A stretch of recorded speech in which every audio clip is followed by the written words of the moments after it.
Welcome everyone, and also a virtual welcome to Sandra. I'd just like to welcome you virtually to the homelands of the Stoney people situated here in Kenmore. So this evening we will be talking about, we're glad that you're here to join us so that you can share your story with us. But also at the same time that we can, I guess, shed a little bit of light on what exactly Sixties Scoop is, as well as the child welfare system and the overrepresentation of Indigenous or Native children in the child welfare system today, partly started from way back in the 60s.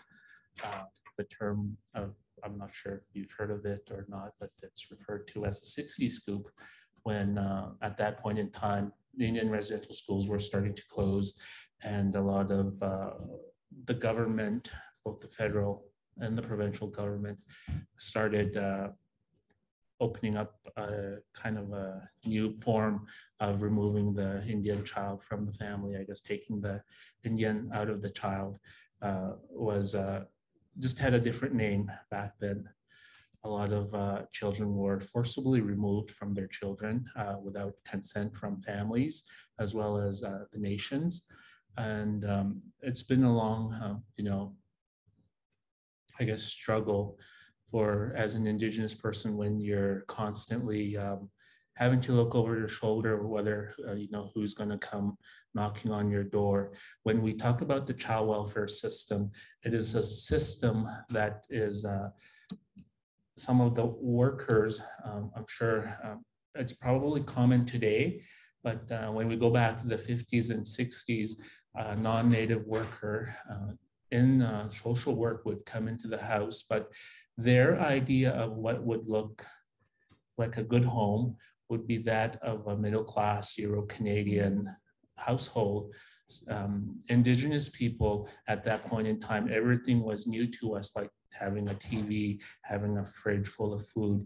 Our way is that when you have when you have a fridge and you stack all your food in there, we see it as hoarding. So for us, it's nothing new. We don't overstock our fridge unless it's wild animal meat. But you have to keep in mind that back then social workers were thinking from perspective of what it would look like in their households. And this would be a means or a cause to remove a child from a home. The child's not getting the adequate food, or the child's not, the parents are not meeting the needs of the household. And as well, housing wise, it's different for every First Nations community. When I say this, because a lot of our people continue to live off the land for as long as they can, some into the 40s and 50s, which is not that long ago.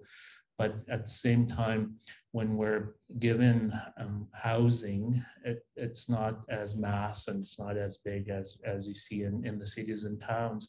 It would be a 1-bedroom house or a 2-bedroom house, and you would probably have a mother, a father, and probably about 4 to 6 children. And if there's other family members, like the grandma, the grandpa, the siblings of the parents residing in that household. And again, so a social worker back in that time would see it as, well, this isn't the way a child is supposed to reside. So they would remove the child. And oftentimes a lot of those children were placed in homes that were non-Indigenous, far away, and a lot of those children have, left the country with their foster parents. And today we see and we hear their stories. It's just starting to come out. A lot of them are starting to share their stories. And we're glad that Sandra will be sharing her story with us tonight. And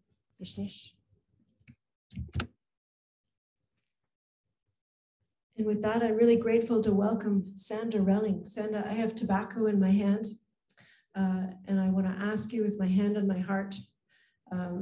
First, I want to say thank you. Thank you for coming tonight. And I acknowledge all of what you carry. You are a 60 Scoop survivor.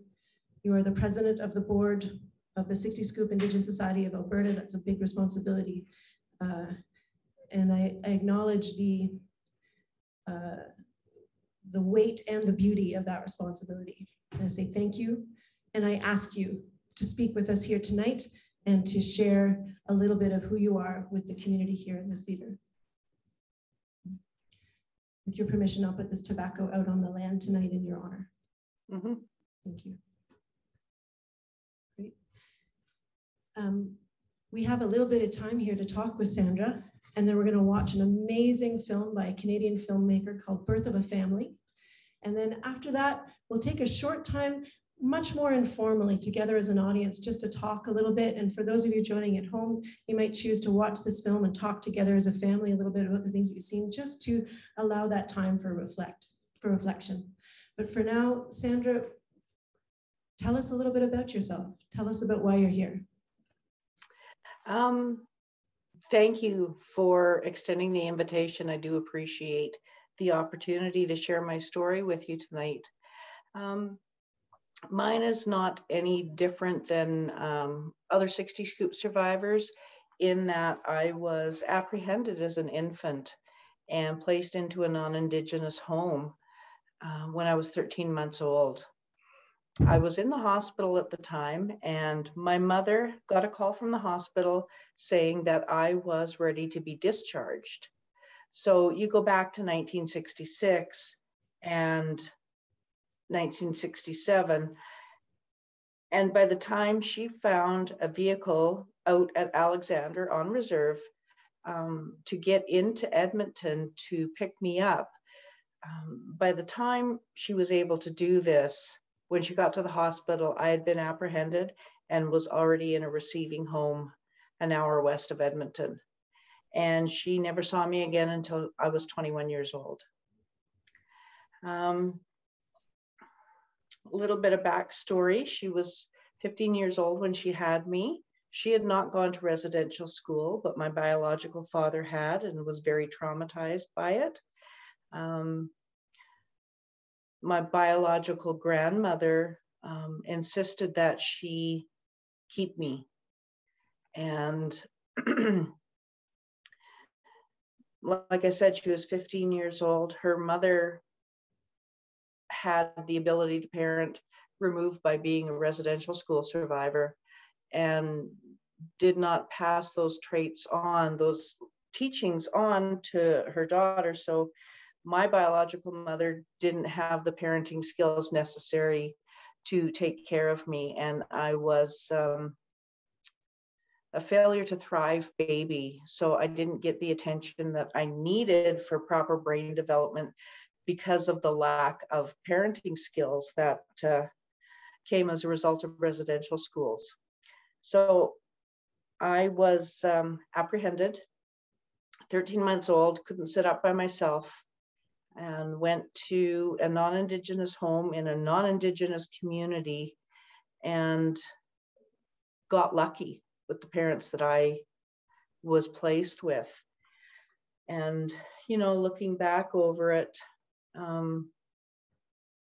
it's a terrible thing to have to say that I was one of the lucky ones, that I was not abused in this home, that I was not traumatized, that I was not sexually assaulted or mentally or physically abused. And because of that, it's hard for me to fathom how one person can do that to a child. And doing the work that we do at the 60 Scoop, we find that in most cases, there was a lot of abuse in these homes. Going back to my upbringing, I was raised in a town of 500 people. I was the only brown body in that town. And I give credit to everybody in that community because I never felt like I was any different than any other child in that community. We were all raised with similar values, and I'm talking about very colonial, very white Anglo-Saxon Protestant values, which I do carry today, and I'm very proud of that part of me. Teachers didn't treat me any differently. Parents didn't treat me any differently. I was never ostracized by the color of my skin.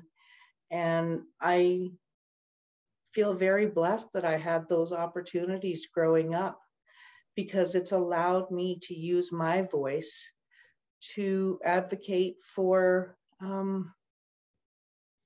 changes to assimilation policies and child removal policies in this country that still exist to this day. So growing up there, graduated from high school, that was the norm. My adopted mother actually suggested that I go to Indian Affairs to search out whether I had status or not. And I had no idea what that even meant. But off I went into Edmonton, and sure enough, I was a status Indian, got my status card, found out what all my rights and benefits were, which was a steep learning curve, definitely. But still, to me, I was just, you know, Sandra from my community, no different than anyone else in society, or so I thought. And the day before my 21st birthday, my biological mother and one of the social workers at my community reached out to my sister-in-law and asked if they knew me. So I later found out that when my legal name changed on the banned list, same first name, same date of birth, and they contacted a lawyer to see if they were within their rights to call every Relling in the phone book. They were advised that they were able to do that, and they started, and the first call they made was to my brother's house. So my sister-in-law got their information and passed it on to me, and I was honestly floored by what happened, because it's something that I always wanted, something that I always dreamed about, something I wondered about, and had put my biological mother on such a high pedestal that I was really looking forward to the opportunity to get to meet her. I was raised with the belief that I did nothing wrong to be removed, and that my mother wanted a better life for me, so she relinquished custody of me, which I found out later that she didn't even know she was signing surrender papers. They didn't explain that fully to her. She just thought I was going to go to a home, improve my health and my well-being, and then I would go back to her, and that never happened.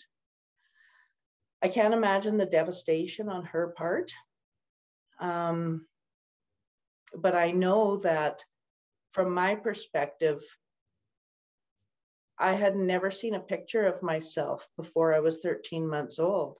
So it's like I just automatically came into the world as, you know, a 15-pound child, and no knowledge of where I came from or what even being an Indigenous person meant. So I had a reunion with her, and I'll remember the day. It was June 10th, 1987. It was days after my 21st birthday. I was so excited because it was the final piece in the puzzle that I thought at the time would complete me. And we were very, very grateful to meet each other. But my mental health really was impacted by it, because I had significant identity issues after that. I didn't know where I was. I didn't know how I fit in this world anymore. I wasn't the kid growing up from Entwistle anymore. And it's had challenges throughout the rest of my life, trying to figure out where I fit in. And I've spent much of my adult life being a doormat, struggling with issues of abandonment and trying to fit in. When, after years of therapy, began to realize that Creator doesn't make mistakes, and there's a purpose for me being here. I can see two different world perspectives now. I've had the opportunity to learn more about my culture, learn ceremonies, be involved in them. And for that, I'm truly grateful. It's given me a completely different worldview than what I grew up with. But having grown up in a non-Indigenous family, and for lack of a better term, a white home, it gives me the opportunity to see mainstream society for what it is and peel away those layers of colonialism. And for that, I'm very grateful. So it's become kind of a weaving together of sorts to continue to try to keep myself healthy. And I struggle with a lot of mental health issues. See a therapist once a week, and I don't see that changing anytime soon. The mental health is definitely improving week to week. But I have generalized anxiety disorder, severe depression, PTSD. I lack the send and receive responses that infants are supposed to have. So I'm always, this is something I really struggle with and I really work on every single day, is that need to be accepted. And I'm really starting to, at 55 years old, come into my own where I don't need that acceptance anymore, that I'm starting to be okay with who I am and what I stand for and what I can speak to. So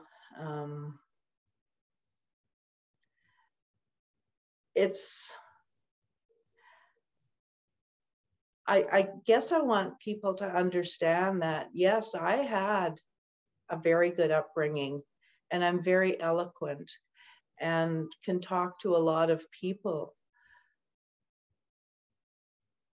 But the trauma is still there from what I experienced by being removed from who I am as an Indigenous person. And it's been a long road to gain that awareness and gain that understanding and gain that acceptance that this is who I am and this is who I will be. And I'm starting to finally become proud of who I am and be able to speak out, not only on behalf of myself and my kids, but 60 Scoop survivors as a whole, and help to advocate for change, things to support survivors now and what they're going through, and changes to child welfare and assimilation policies within every level of government there is.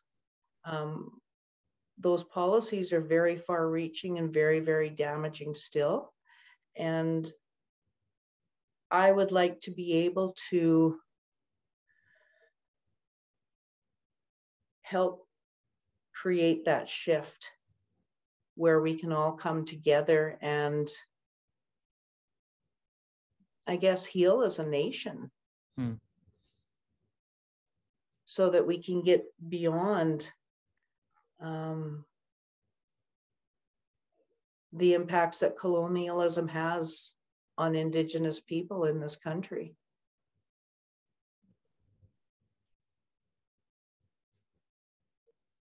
It really touches my heart when you tell your story. Thank you, Sandra. Do you have any questions for her at the moment? Thank you for sharing your story, Sandra. Could you tell us a little bit about how you got the 60 Scoop Survivor? You're the president of for Alberta, right? That's right. Can you talk a little bit more on that? Sure. I think just to start that out, before I begin to talk about the apology that happened in Alberta, I just wanted to let everybody know that the 60 Scoop was a term that was coined by Patrick Johnston. Now, he was the author of a 1983 report called Native Children and the Child Welfare System. And it referred to the mass removal of Indigenous children from their families into the child welfare system. It's used to describe the policies and practices in which Indigenous children were taken from their birth families and placed in either foster or adoptive settings And it started actually in the early 1950s. It was 1951, and it was amendment to the Indian Act, whereby they offloaded the responsibility of child removal to the provinces because the provincial authorities already had a system in place to manage child removal. Indian Affairs paid dollar for dollar back to the provinces for every child that was apprehended. It continued into the 1990s, and then we're starting to get into the millennium scoop. So children from 1991 onward. And it continues this day. Like, it angers me that provinces and territories say there are no birth alerts anymore. I know a baby that was born 3 weeks ago that had Children's Aid Society called to the hospital for no reason other than that the mother was Indigenous. It's 2022, and I don't know when this is going to stop, but I do hope that it changes and changes soon. So what we do, we started out as an ad hoc committee, and we were seeking an apology from the provincial government for the wrongdoings associated with the Sixties Scoop in Alberta. And we worked with the provincial government and went to 6 locations over the province to engage with 60 Scoop survivors about what they wanted to see in an apology and what they wanted to hear from government officials. So we got feedback from about 1,000 participants over the course of 3 months. And we rolled up all of that data and provided that to the Premier's office, and the Premier and her staff read some of the responses about what people wanted to see, what impacts were from the 60 Scoop, and things that survivors said would help them to heal. So it was a very lot of work. It was very emotional. It did take an emotional toll on our board, and we're stronger for it now. We've all been trained with trauma recovery, so that we have the opportunity to sit with survivors in sharing circles and help support them as they go through unpacking some of that trauma. So we rolled up all of this data, gave it to then Premier Rachel Notley, and her office crafted an apology. We were invited to the legislature, and it's recorded on Hansard. It's also available on YouTube. And that was a historic day on May 28th, 2018, when they stood up in the legislature and issued that apology. And it didn't come from just the Premier, it came from every party leader in the House. So it was a very, very monumental day. From then, we have just strongly advocated for survivors and intend to support survivors any way we can by traveling throughout the province and holding gatherings to bring survivors together to share common traumas. The one thing that is very similar for 60 Scoop survivors right across Turtle Island is that we all thought we were alone while we went through this. So it's that coming together, and it's truly what I refer to as the 60 Scoop Nation, because not only are we not understood in our experiences by mainstream society, we're not also understood by our community members, because we are strangers to our communities in many instances. So they don't understand the level of assimilation that happened with us. With residential schools, kids were allowed to return home. They were able to, thank God, they were able to retain their languages, because I would be at a loss if I came back and I wasn't able to start to learn to speak Cree or Stoney. But with 60 Scoop survivors, we were entirely cut off from any kind of influence, cultural influence. So that's what we aim to try to change, is give those survivors a voice and help them heal by gathering together and sharing stories and letting people know that they're not alone. And we've created really the 60s Scoop Nation. Mm-hmm. We encompass Inuit, Métis status, non-status. Every Indigenous group in the country has been impacted by that. And we're one group of people who really understand each other. And I'm really grateful for that opportunity to know so many people with stories so similar to mine. It's really amazing, the work that you and the team around you are doing. It's really inspiring.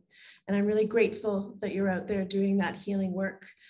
We're gathered today in a small community of people who are about to watch the film Birth of a Family, where we'll get to journey into the story of another community of siblings who got to meet together as adults. But this is a community of people who are here to learn and grow and change.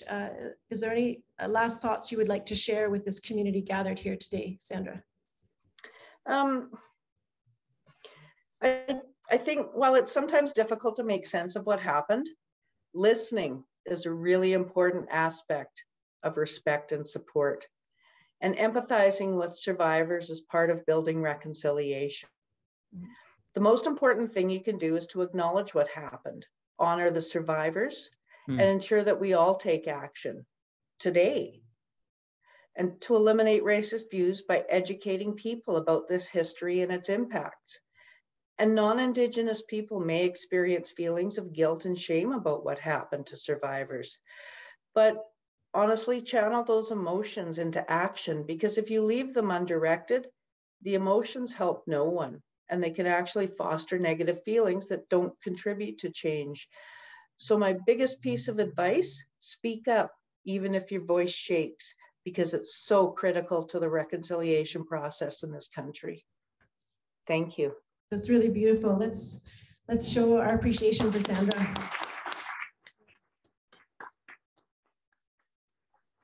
Yeah, thank you everyone, and really big heartfelt thank you to Sandra and to Travis for being here. We'll enjoy this film. The film is about an hour and 20 minutes. And then if you're able to stay, we'll have a little bit of a talking session, much more informal with just Travis and I, just to hear some of your thoughts about what you've experienced here tonight, to ground and reflect back on our journey together.